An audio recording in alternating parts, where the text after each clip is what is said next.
Halo mahasiswa-mahasiswi Universitas Terbuka, salam jumpa dalam sesi 7 tutorial online komunikasi inovasi.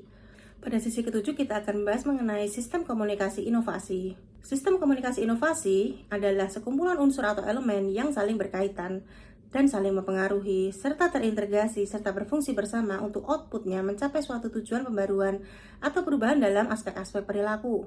Elemen-elemen dalam sistem komunikasi inovasi mengacu pada perspektif model komunikasi Shannon-Weaver yang sudah populer bagi akademisi ilmu komunikasi, yaitu source sebagai pusat informasi inovasi ditransmisikan, transmitter sebagai pengirim pesan informasi atau inovasi, channel yang membawa informasi atau pesan, dan penerima atau receiver dari pesan atau informasi. Konsekuensi akan terjadi bila ada hasil yang diakibatkan dari adanya inovasi, baik itu konsekuensi penolakan atau penerimaan. Namun akibat dari konsekuensi ini sulit dipastikan karena terjadinya bisa secara spontan atau justru perlahan.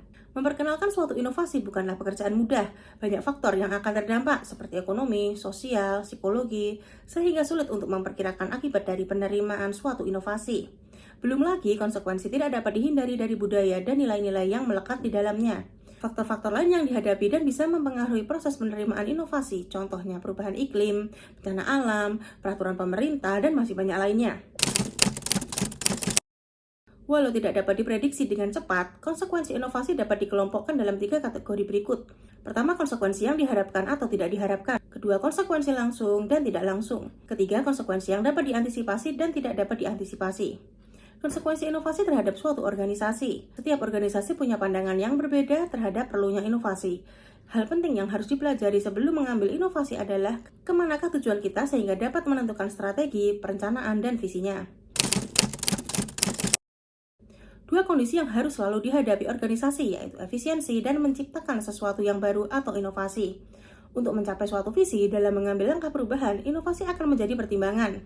Tantangannya pun bisa karena hambatan sumber daya hingga ego kepentingan individu dalam organisasi. Kepemimpinan juga menjadi tantangan inovasi. Hal paling utama untuk mengantisipasi konsekuensi inovasi atau berjalannya suatu inovasi adalah dengan memilih pemimpin yang tepat.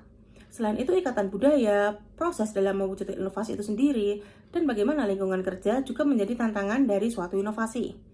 Demikian pembahasan pada sesi 7, semoga materi hari ini memberikan manfaat untuk kita semua. Jangan lupa untuk tetap aktif di forum diskusi, mengerjakan tugas 3 yang terdapat pada sesi ini dan mengisi presensi.